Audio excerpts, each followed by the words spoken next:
Students, let us read the next topic, revolt of 1857, economic causes, आर्थिक कारण। हम देखते हैं कि जब रिवोल्ट स्टार्ट हुआ, there were many reason, many causes. The political causes we have already read. Now I am going to read the economic causes. The policy of economic exploitation and the destruction of the traditional Indian economic structure by the British caused widespread resentment among Indian. हम देखते हैं जब अंग्रेज आए तो उन्होंने हर तरह से भारत की अर्थव्यवस्था का शोषण किया, खराब किया। डिस्ट्रक्शन का मतलब होता है विनष्ट करना, खराब करना। इससे हमारे जो ट्रेडिशनल व्यापार थे, हमारे जो रोजगार थे, हमारे जो उद्योग थे, वो उन्होंने ख़त्म कर दिए। इससे हमारे जो इंडियन थे उनमें बहुत ज़्यादा निराशा होगी, रिसेंटमेंट हो गया, क्रोध हो गया। The zamindari system exploited the peasant who were forced to grow only those crops that the British industries required. दूसरा, जमींदारी सिस्टम बिल्कुल खराब कर दिया और इसके साथ साथ जो जमींदारी सिस्टम था वो विनष्ट कर दिया और किसानों को इसके साथ साथ उन्होंने मजबूर किया कि वही फसल उगाएं जिनको कि ब्रिटिश को, अंग्रेजों को ज़रूरत थी। जैसे इंडिगो की थी, कॉटन की थी, तो वही जो रिक्वायरमेंट थी, उनको जिस चीज़ की ज़रूरत होती थी वही किसानों को कहते थे वही फसल उगाओ। दे वर टॉर्चर और जेल ऑन फेलियर ऑफ पे ऑफ रिवेन्यू। इसके साथ साथ वो किसानों से टैक्स वसूलते थे। रिवेन्यू का मतलब होता है टैक्स, भूमि कर।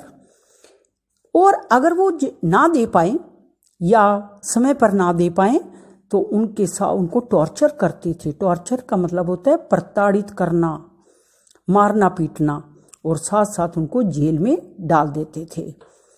Industrial goods like textile from Britain flooded to the Indian market. इसके साथ वो कच्चा माल भारत से इंग्लैंड लेके जाते थे और तैयार सामान वहाँ इंडियन की मार्केट में आकर बेचते थे। This destroyed the Indian industries. इससे क्या हुआ, हमारे जो उद्योग थे भारत के वो बिल्कुल खत्म हो गए, बंद हो गए। And made the artisans and peasant unemployed. और जो कारीगर थे, आर्टियंस थे या जो किसान थे, वो बिल्कुल बेरोजगार हो गए। Whenever the princely state were annexed the British got rent free land and huge amount of money. जब जो प्रिंसली स्टेट थे वो इस चीज़ से खुश नहीं थे, लेकिन ब्रिटिश ने क्या किया, रेंट फ्री ज़मीन ले ली और ज़्यादा उसके पैसे देकर द कॉमन पीपल फेस्ड। इससे क्या हुआ, जो राजा लोग होते थे उनको जब रेंट मिलने लग गया और उन्होंने वो ज़मीन उनको दे दी। The common people faced unemployment and poverty. और आम लोग जो है वो बेरोजगार हो गया और बिल्कुल गरीबी की दलदल में धंसता गया, बिल्कुल गरीब होता गया। When Awadh was occupied by the British, Nawab official was dismissed and his army was disbanded. इसके बाद उन्होंने अवध को ऑक्यूपाई कर लिया। ऑक्यूपाई का मतलब है अपना अधिकार कर लिया। जो नवाब के ऑफिशियल थे उनको डिसमिस कर दिया, आर्मी से निकाल दिया गया और डिसबैंडेड कर दिया। बहुत सारे आर्मी को जो बैंड लगाते हैं कि ऑनर करने के लिए, वो नहीं देते थे। About 60,000 professional soldier lost their livelihood. और लगभग 60,000 जो हमारे सिपाही थे उनकी आजीविका खत्म हो गई। नेक्स्ट है सोशल एंड रिलीजियस काजेस, सामाजिक और धार्मिक कारण। The social reform by the British were consider N interference in the custom and tradition of the Hindus. जो सामाजिक रिफॉर्म हमारे उस वक्त समाज में बहुत सारी बुराइयां भी थी, तो उसको सुधार करने के लिए ब्रिटिश हमारी कस्टम में, हमारे रिवाजों में, रीति रिवाजों में, हमारी प्रथाओं में, हिंदू के, उनमें दखल दे रहे थे। Many Indian oppose the introduction of the western education. आपको पता है जो इंग्लिश एजुकेशन है वो अंग्रेजों ने ही स्टार्ट की थी, इंट्रोड्यूस की थी। तो इसलिए बहुत सारे हमारे यहाँ सिर्फ पर्शियन लैंग्वेज होती थी, संस्कृत लैंग्वेज होती थी, फिर हिंदी होती थी।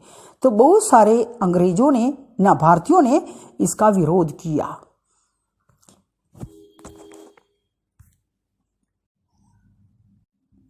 And the conversion of Indian to the Christianity. और बहुत सारे भारतीयों ने जब क्रिश्चियन धर्म उन्होंने कहा कि मजबूर किया कि क्रिश्चियन धर्म को अपनाओ, तो भारतीयों ने इसका विरोध किया। The Hindu law of property was change to enable a Christian convert to receive a share and ancestral property. और एक उन्होंने लॉ ऑफ प्रॉपर्टी चेंज कर दिया। बड़ा इंपॉर्टेंट क्वेश्चन है, what do mean of law of property. जो पैतृक संपत्ति होती थी उसमें से कुछ एक हिस्सा क्रिश्चियन के शेयर कर दिया, Christian convert to receive a share, तो उनको देना पड़ता था, चर्च के नाम पे कर दिया। This spread of railway. इसके साथ साथ उन्होंने रेलवे स्टार्ट की। Further fear among the poor, जिससे क्या हुआ, जब ये पहली रेलवे जो अंडरवे चली थी, इससे लोगों को पता ही नहीं था ये रेलवे क्या है, उसको दानव मानते थे। उनको बड़ा गुस्सा आया कि शायद इसमें हमारा दम घुट जाएगा, क्योंकि कोयले से चलती थी रेलवे। तो इस तरह से भी इस चीज़ को लेकर निराशा थी। दूसरी, रेलवे लाइन बिछाने के लिए बहुत सारे लोगों के घरों को गिरा दिया गया था। तो ये सारी चीज़ों को लेकर रेलवे के प्रति भी लोगों की बहुत रिसेंटमेंट थी, बहुत क्रोध था। An illiterate section of the society that they would lost a caste. और जो गरीब या अनपढ़ लोग होते थे समाज के, वो सोचते थे कि अगर वो रेलवे में बैठ जाएंगे, रेल में बैठ के जाएंगे, तो इससे उनकी कास्ट जो है वो खत्म हो जाएगी। Indians were not allowed to travel in the first class train compartment. जब ये रेल बनी उसमें क्या होता था, इंडियंस भी जाते थे और अंग्रेज भी जाते थे, लेकिन जो फर्स्ट क्लास का जो कंपार्टमेंट होता था उसमें सिर्फ अंग्रेजों को ही बैठने की परमिशन थी। जो इंडियंस थे वो थर्ड क्लास कंपार्टमेंट में ही बैठते थे, जहाँ कोई फैसिलिटीज नहीं थी। The conservative Indian. अब कंजर्वेटिव का मतलब होता है कि जो पसंद ना हो, जो हमें अच्छे नहीं लगते हों। Conservative Indians were alarmed by the rapid spread of western culture and English education in India. अब ऐसे इंडियंस को ये अलार्म कर दिया गया, चेतावनी दी गई कि जल्दी से जल्दी उनमें कि वेस्टर्न कल्चर का और इंग्लिश एजुकेशन का भारत में शुरुआत की जाए। Moreover the British looked down upon Indians and followed a policy of racial discrimination.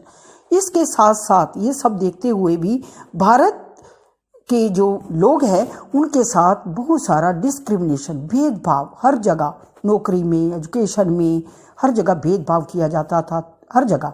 अब जैसे रेलवे का ही बताया है कि इंडियंस को थर्ड कंपार्टमेंट में बिठाते थे और खुद वो फर्स्ट में बैठते थे।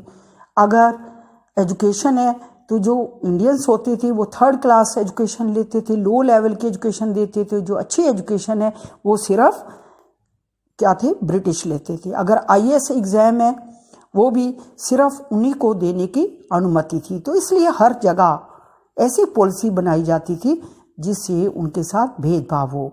दे कंसिडर देमसेल्व एज सुपीरियर। वे अपने आप को सुपीरियर मानते थे, अच्छा मानते थे।